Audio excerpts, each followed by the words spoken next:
On June 15, 2024, I stood in my parents' backyard while police officers placed my mother in handcuffs.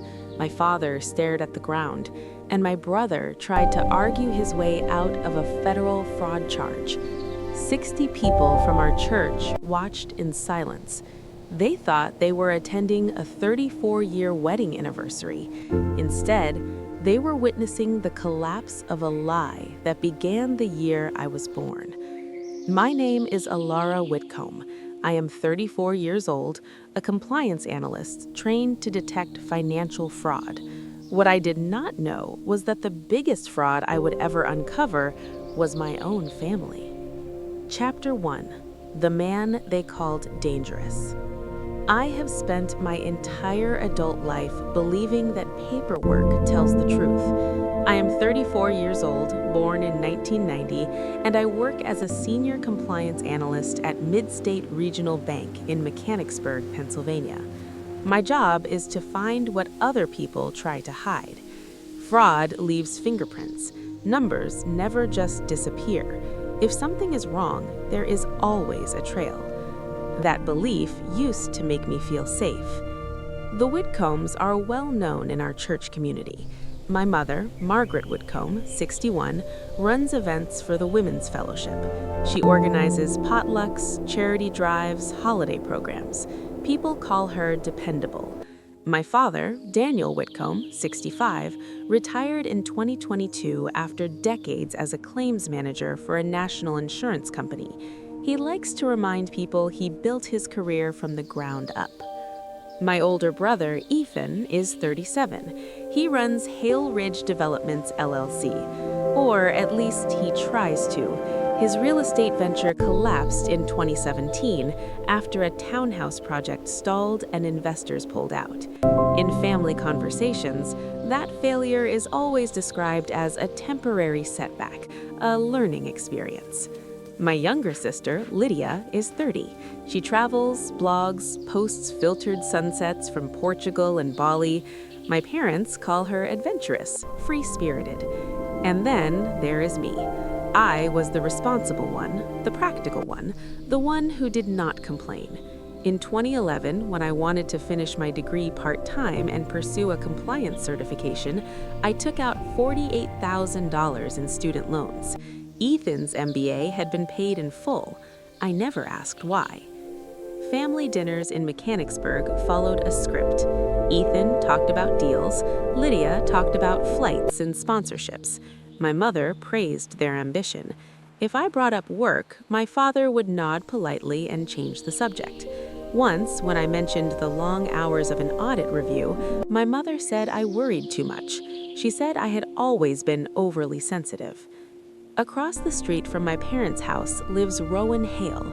As far back as I can remember, I was told he was dangerous. My mother said he had harassed her before I was born. She said he had made her uncomfortable, that he had lingered too long in conversations, that he had crossed lines. My father never gave details. He would only say that Rowan was not a good man and that I should stay away. When I was a child, I crossed the street if I saw him outside. If he waved, I pretended not to notice. I grew up believing he was a threat that lingered just outside our front door. In January 2024, I stopped by my parents' house after work with a bag of groceries. It was cold, the kind of Pennsylvania winter that seeps into your coat. The house looked the same as it always had. White siding, trimmed hedges, the American flag near the porch. I let myself in. The kitchen light was on. I heard voices in the living room. My mother and Ethan. I was about to step in when I heard my name. "We need to get it done before Alara starts asking questions," my mother said. My steps froze. Ethan's voice was low. "She is not going to ask anything." "She already found the old tax file," my mother replied. "I'm not taking chances." There was a pause, then the sound of papers shuffling. "The house transfer needs to go through cleanly. The appraisal came in around $612,000. We can move it to your name before summer." I stood in the hallway, groceries heavy in my hands. Move it to your name, before Alara starts asking questions. I walked into the living room as if I had heard nothing. My mother smiled too quickly. Ethan folded a document and slid it under a magazine.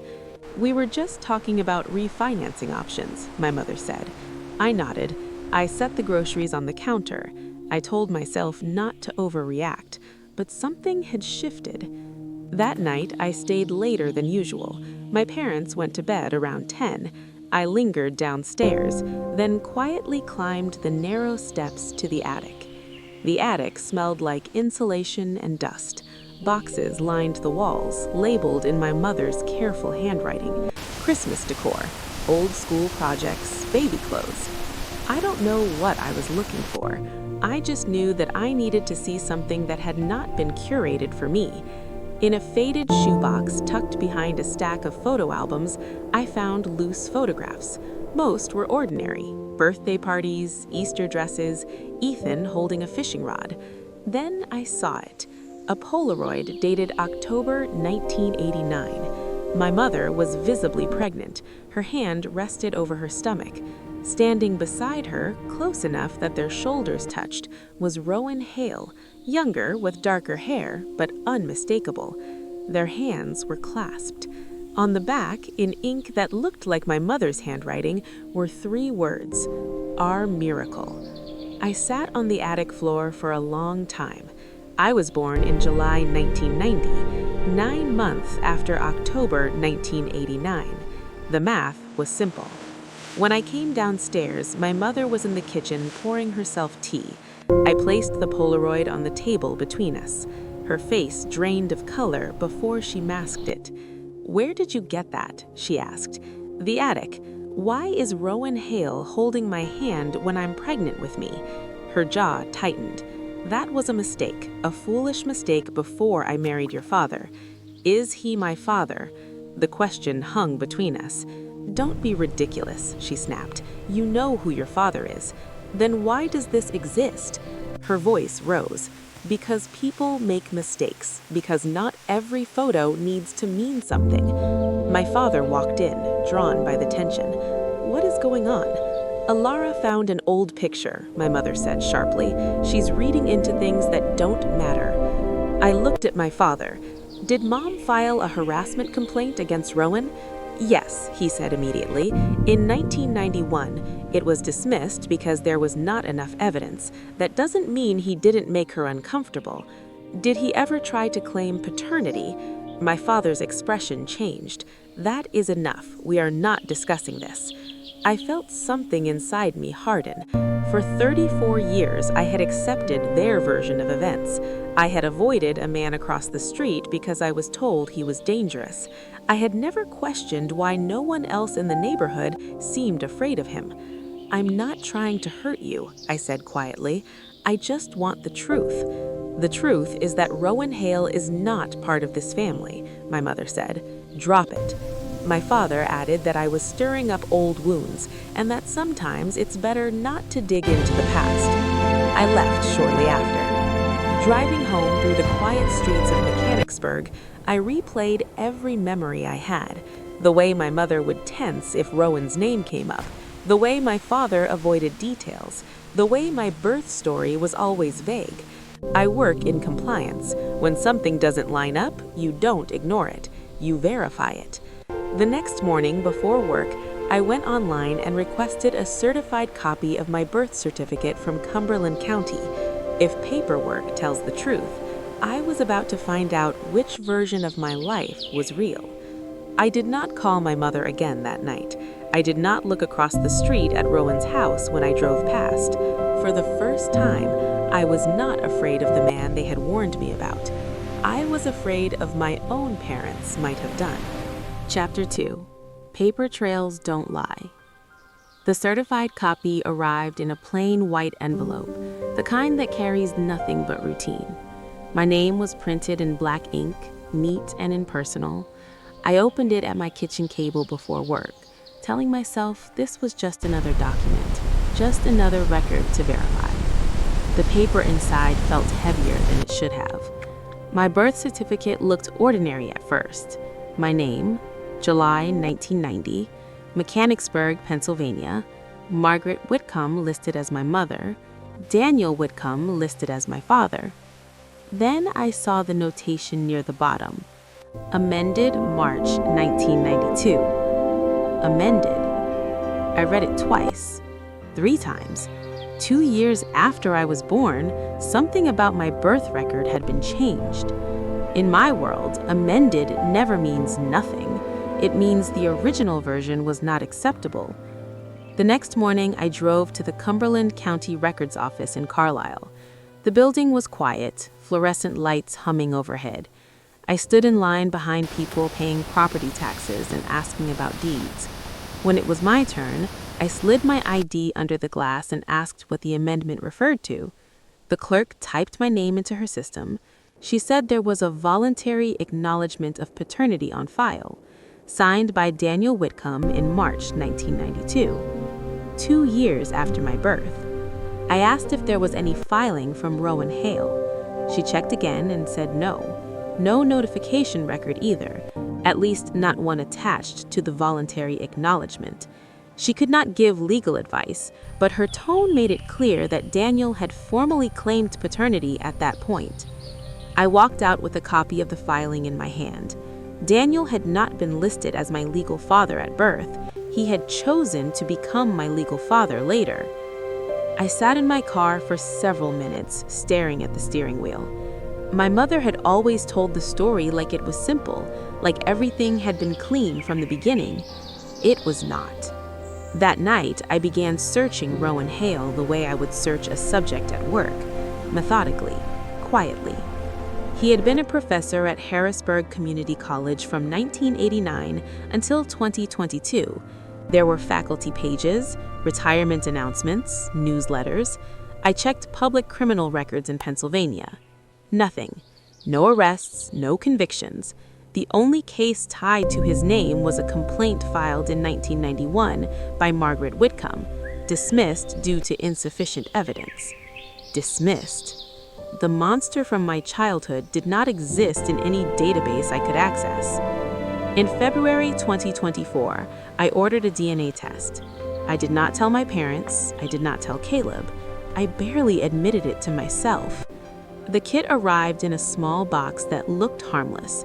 I followed the instructions in my bathroom, sealed the sample, and mailed it from a post office across town.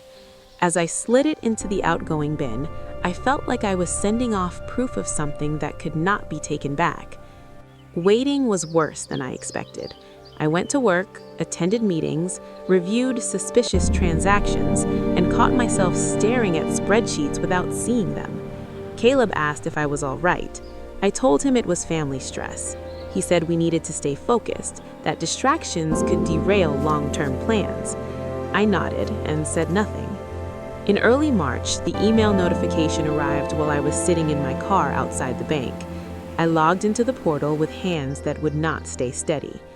The result was blunt. Parent-child relationship. 49.8% shared DNA. Rowan Hale. I felt like the world narrowed to the screen in front of me. The number was clinical, unemotional. It did not care about family dinners or church or loyalty. It simply stated the biological truth. Rowan Hale was my father. I did not call my mother. I did not call my father. I drove straight to my parents' street and parked across from Rowan's house. I had avoided that porch for 3 decades. That afternoon, I walked toward it without knowing what I would say. When I knocked, he answered quickly, as if he had been near the door. He looked older than I remembered, taller, his hair mostly gray, his eyes steady. He said my name before I spoke. I told him I had taken a DNA test. I told him what it said. He closed his eyes briefly, then nodded. He invited me inside. The house smelled faintly of coffee and old books. There were shelves filled with novels and framed certificates.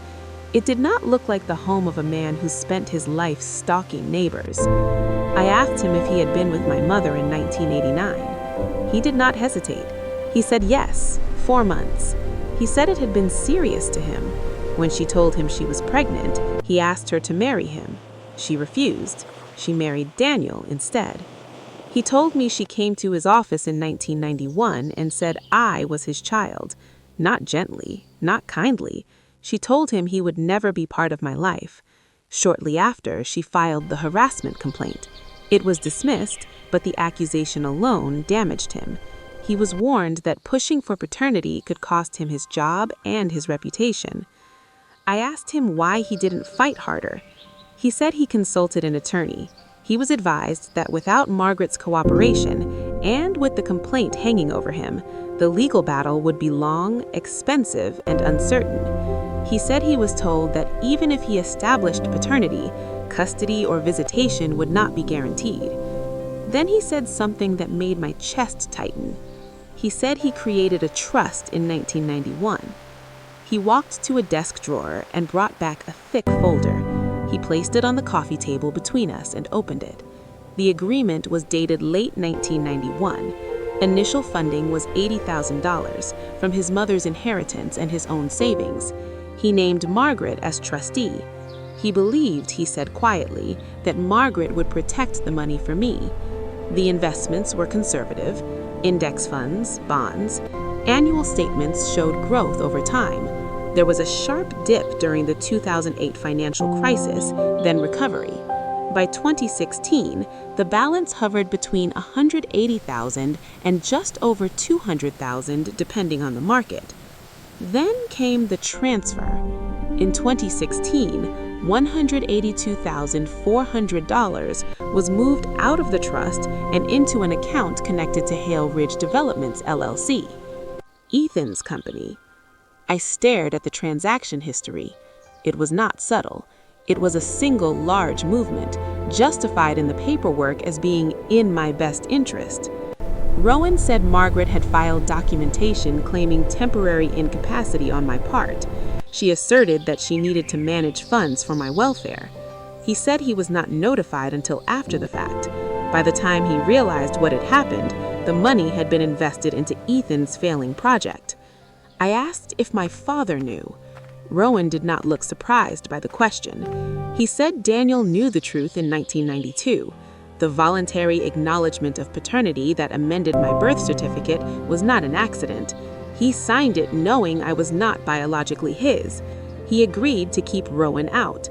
He agreed to let Margaret maintain control. Daniel also knew about the trust. He did not object when the funds were transferred in 2016. I felt the room tilt slightly. My father, who lectured me about integrity, had signed paperwork that erased another man and allowed my mother to drain a fund created for me. I thought about Ethan's failed development project in 2017. I thought about the family narrative that he had been unlucky. I thought about the money I borrowed for school while a six-figure trust in my name was being emptied. Rowan did not reach for me. He did not try to claim a role.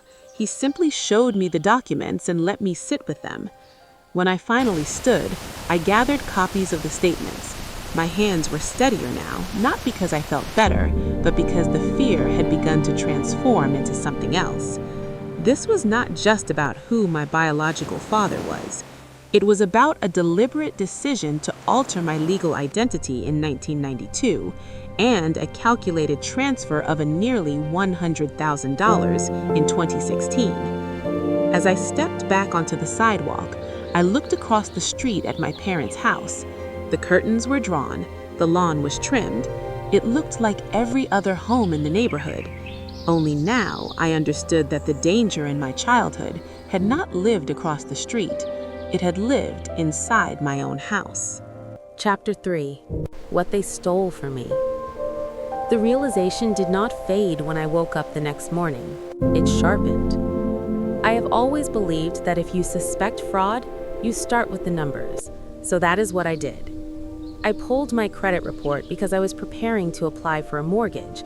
I had been saving for 2 years, quietly, methodically.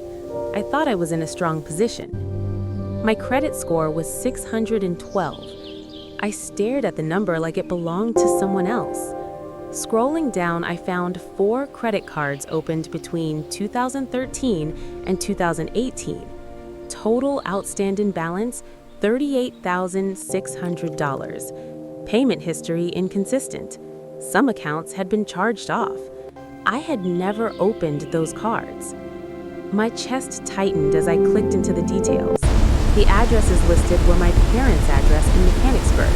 The contact number was my mother's old landline. I whispered to myself, "No." But the data did not whisper back. It sat there in black and white.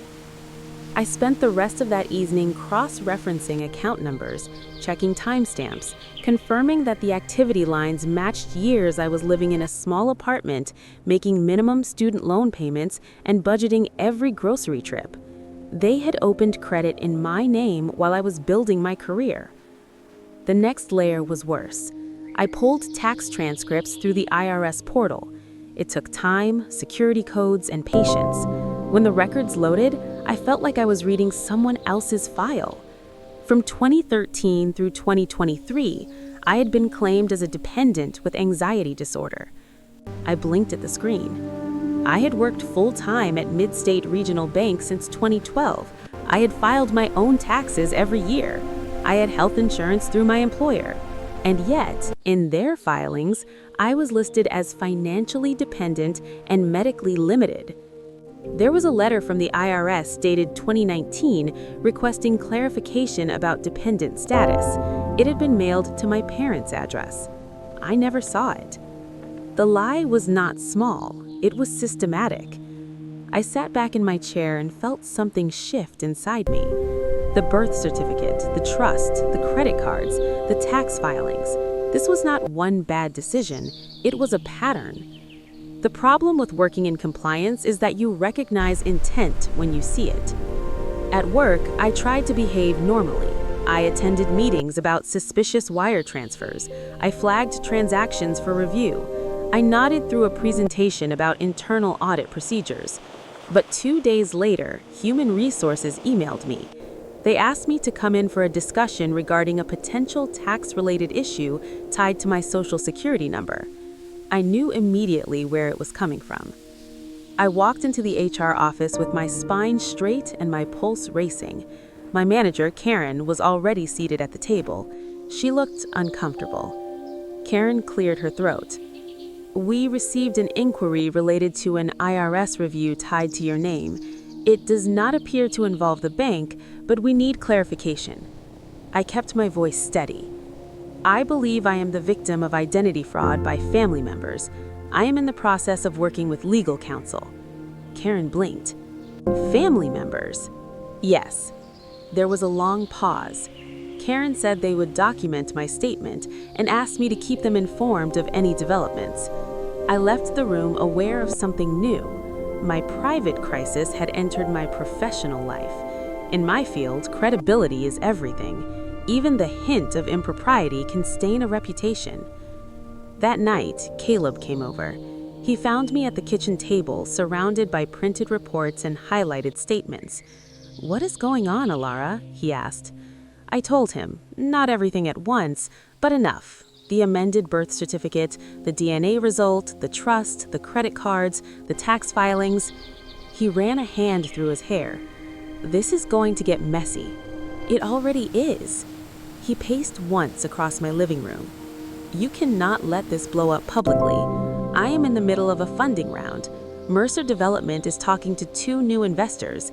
If there is scandal tied to your name, even indirectly, it could scare them off." I looked at him. "Are you asking me to ignore fraud?" He did not answer directly. He just said, "We have to protect our future." Our future? The words felt hollow. A few days later, Lydia called. Her voice was softer than usual. "I need to talk to you," she said. We met at a coffee shop halfway between her apartment and mine. She looked nervous, fingers wrapped around her cup. I told her about the trust. She closed her eyes. "I saw statements once, back in 2012. Mom had left a folder on the kitchen table. I thought it was just savings. I didn't know it was yours. I didn't know about the paperwork." "Why didn't you ask?" She looked ashamed. She told me that when she mentioned it, Mom said if she kept snooping, her tuition would disappear. She said it was family business and not to interfere. I asked if she knew about the credit cards or the dependent filing. Her head snapped up. "No, I swear I did not. I thought the money was shared. I thought it was normal." I studied her face and believed her. Lydia had always been sheltered in a different way, not protected from reality, but distracted from it. By May 2024, Rowan and I met with an attorney. Malik Reynolds had a firm in Harrisburg specializing in civil litigation and financial misconduct. His office was modern, understated, deliberate. He reviewed the trust documents first, then the birth certificate, then the credit reports, then the tax transcripts. He leaned back in his chair. "You have multiple potential claims here: breach of fiduciary duty regarding the trust, identity theft, wire fraud tied to the transfer of funds, and possible tax fraud for the dependent filings." My mouth felt dry. "Is it enough?" He nodded slowly. "It's more than enough to initiate a civil action. Given the tax elements and interstate transfers, it may also draw federal attention." Rowan spoke quietly. "What would you advise?" Malik's gaze shifted between us. "You need to decide whether you want restitution quietly or full exposure. Once this moves forward, it will not stay contained." I answered before I fully thought it through. "Full exposure." Malik nodded once.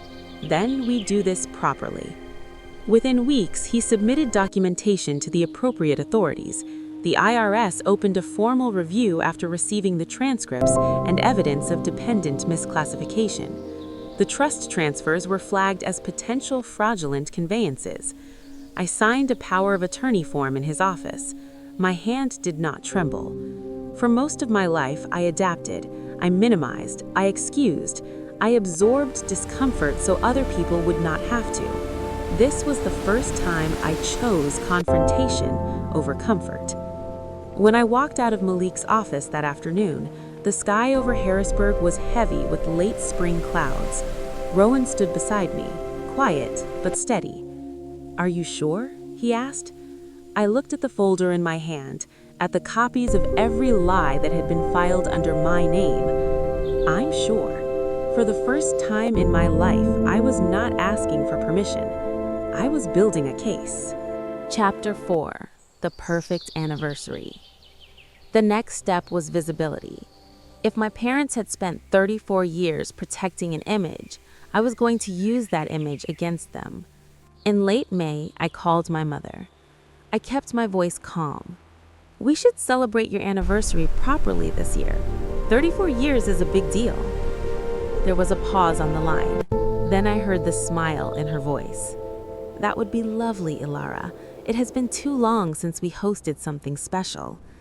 She immediately began talking about guest lists and decorations, church friends, old colleagues of my father, a few neighbors. Margaret Whitcomb never missed an opportunity to remind the community that her marriage had endured.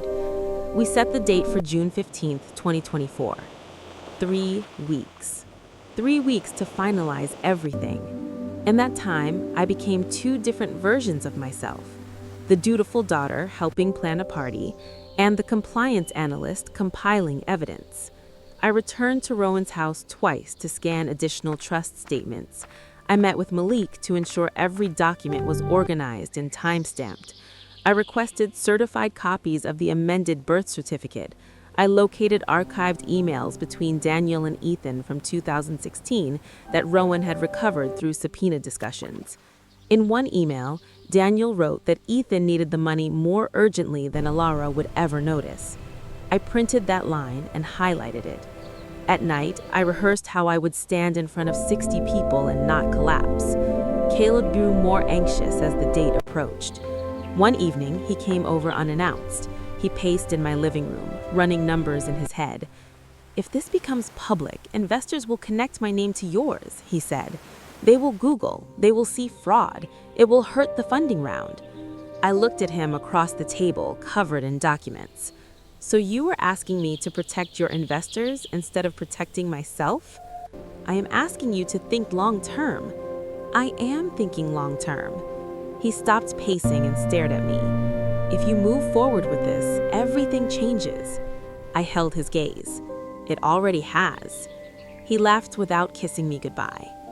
The day of the party arrived bright and humid. The backyard of my parents' house was strung with white lights. Folding tables lined the lawn. My mother wore a pale pink dress and the smile she reserved for public events. My father moved through the crowd shaking hands, proud and composed. About 60 guests filled the yard. Members of the church, neighbors, old co-workers. Lydia arrived early and hugged me tightly. Ethan laughed loudly near the grill, playing host. Caleb stood near the fence, checking his phone. I moved through the crowd greeting people. I felt detached, like I was observing a scene rather than participating in it. At 6:30, my mother clinked a glass and asked for attention. She thanked everyone for coming, spoke about commitment and faith, about building a life together since 1990. Then she turned to me. Alara has something special prepared. All eyes shifted. I stepped forward holding a small remote and a folder. My voice felt distant but steady. I just want to say how much 34 years means. It is not easy to build something that lasts. A few guests nodded. I clicked the remote. On the projector screen behind me appeared the Polaroid from October 1989. My mother, pregnant, Rowan beside her, their hands intertwined. A murmur moved through the crowd. My mother's smile froze. I continued. This was taken 9 months before I was born. I clicked again. The amended birth certificate appeared, March 1992, highlighted. 2 years after my birth, my legal paternity was altered. My father stepped toward me. Ilara, what are you doing? I kept speaking. In 1991, a trust was established in my name, $80,000. Over the years, it grew to nearly $200,000. I clicked again. The 2016 transfer appeared on screen. $182,400 moved into Hale Ridge Developments, LLC. Guests began whispering. Ethan's face drained of color. I read from the email I had highlighted. Ethan needs the money more urgently than Alara would ever notice. I looked directly at my father. You wrote that. My mother stepped forward. This is private. I raised my hand. I am not finished. I pressed play on my phone connected to the speakers. My parents' voices filled the backyard. Daniel saying that claiming me as dependent was harmless. Margaret laughing softly, saying she would mark anxiety disorder because it sounded plausible. The recording ended in silence so complete it felt heavy. My father looked at me like I had betrayed him. You recorded us? Yes. My mother's composure finally cracked. How dare you humiliate us like this? I took a breath. You humiliated yourselves when you altered my birth certificate, when you drained my trust, when you opened credit cards in my name, when you filed me as dependent for a decade. A siren sounded faintly in the distance, then another. Several guests turned toward the street. 2 Cumberland County patrol cars pulled up, followed by an unmarked federal vehicle. Officers stepped out, calm and deliberate. 2 agents in plain clothes walked through the open gate. The lead officer addressed my father. Daniel Whitcomb. He held a document in his hand. A warrant has been issued for your arrest. The date on the document read June 12, 2024. The agent beside him spoke next. Margaret Whitcomb, you are arrested for fraud and identity theft. Another officer approached Ethan. Ethan Whitcomb, you are arrested for wire fraud related to the transfer of funds from a trust account in 2016. Gasps rippled through the crowd. My mother looked around wildly, as if searching for someone to contradict reality. This is absurd. The agent replied calmly. The warrant was signed after sufficient evidence was reviewed. You will have the opportunity to respond in court. My father's shoulders sagged. For the first time in my life, he looked small. Ethan tried to argue. This is a misunderstanding. An officer guided his hands behind his back. Lydia stood frozen near the table, tears sliding down her face. Caleb stepped backward, distance growing between us without a word. As my parents were led toward the street, neighbors who had attended church with them for decades watched in stunned silence. My mother turned her head once. How could you do this to us? I did not answer. The flashing lights reflected off the white siding of the house that had always looked safe, respectable, solid. Guests began to leave quietly, avoiding eye contact. The music had stopped. The string lights still glowed above empty folding chairs. I stood alone in the center of the yard, not shaking, not crying, just standing. The image of my family that had been curated for 34 years had finally collapsed in public. The sirens faded down the street, and for the first time, the silence did not feel suffocating. It felt honest. Chapter 5. Taking My Life Back.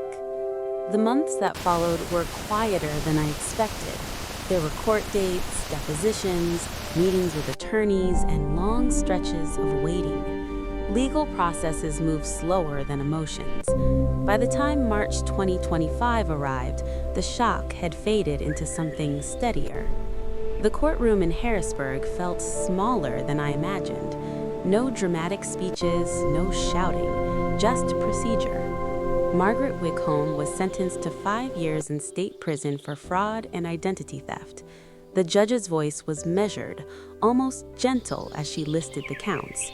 Each one felt like a line drawn under a chapter of my life. Daniel Whitcomb received 2 years of probation and forfeited his entire pension.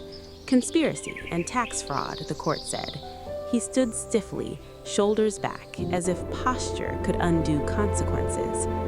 Ethan was sentenced to 24 months in federal custody for wire fraud tied to the 2016 transfer. He was ordered to pay $75,000 in restitution. His real estate license was revoked. No one looked at me directly during sentencing. Not my mother, not my father, not my brother. The house in Mechanicsburg was seized and listed for auction. It had been appraised at $612,000 the year before. It sold for $545,000. After legal fees, restitution allocations, and structured settlements, $301,000 was transferred to me. The number did not make me feel triumphant. It felt like arithmetic catching up with truth. Caleb called several times after the arrests. At first, he left polite messages, then shorter ones. "We need to talk. This does not have to end like this. You are throwing away everything." I met him once at a cafe in downtown Harrisburg. He looked tired, less polished. "Investors are nervous," he said. "They associate my name with scandal now." "Your name was never the issue," I replied. He tried to explain that he had not known the full extent of what my parents had done, that the NDA was routine, that protecting his company had been about survival. I listened quietly. Then I took the engagement ring off my finger and placed it on the table. I need a partner who stands beside me when things get difficult, not one who calculates exposure. He stared at the ring for a long moment, but did not reach for it. We parted without shouting, without tears, just a clean break. In early 2026, I filed paperwork for my own company, Whitcomb Risk Advisory, LLC. The name felt deliberate, not as a tribute to my father, not as loyalty to my mother, but as a reclamation. The name had been used to control me. Now I would use it to build something honest. I specialized in compliance audits and fraud prevention for small and mid-sized businesses across central Pennsylvania. I met owners who were overwhelmed by regulations, by financial reporting, by fear of making mistakes. I told them what I had learned firsthand. Fraud hides in plain sight. Documentation matters. Transparency protects more than reputation. It protects lives. By spring, I had enough savings and settlement funds to make an offer on a small 2-bedroom house next to Rowan's, $420,000. Closing day felt surreal. I signed papers in an office with neutral walls and polite staff. No one there knew the history attached to my name. They saw a woman buying her first home. Rowan stood beside me when I received the keys.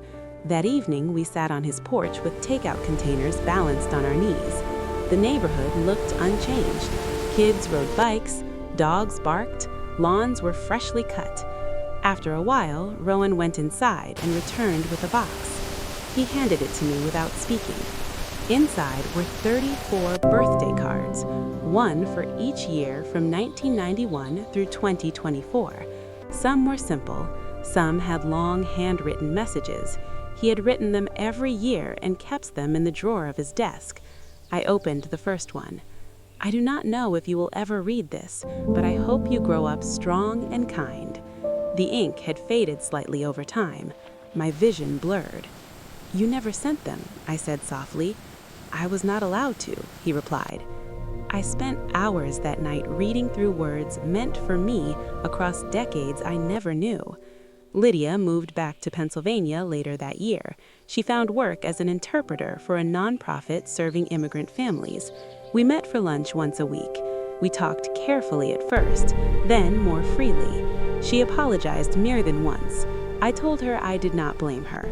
Silence can be taught as effectively as fear. We did not try to rebuild everything at once. We let trust grow slowly, the way it should have the first time. The house across from Rowan's was purchased by a young couple with 2 small children and a golden retriever. I watched them move in from my porch one Saturday morning. The kids ran across the yard, laughing. The dog barked at its own reflection in the window. I felt something unexpected then. Not anger, not loss, relief. The house that once held secrets and whispered threats no longer belonged to my history. It belonged to a family who would fill it with different memories. Sometimes I still drive past the courthouse in Harrisburg and think about how close I came to staying silent, about how easy it would have been to accept the narrative handed to me. But I know this much now. Truth leaves traces. Paper trails do not disappear just because someone wants them to. And silence does not protect anyone in the long run. On quiet evenings, I sit on Rowan's porch with a cup of coffee and listen to the neighborhood settle. We talk about books, about business, about nothing in particular. There's no urgency between us anymore, just time. I used to believe that revenge meant destruction, that exposing someone meant losing something yourself. Now I understand it differently. Taking my life back did not require rage. It required evidence. It required courage. It required refusing to accept a lie as a family heirloom. If you have ever been told to stay quiet for the sake of keeping peace, remember that peace built on deception is fragile. The truth may disrupt your world at first, but it also rebuilds it on solid ground. If this story resonates with you, if you have ever uncovered something that changed the way you see your own family, stay with it. Share your thoughts. You are not alone in questioning what you were taught to accept.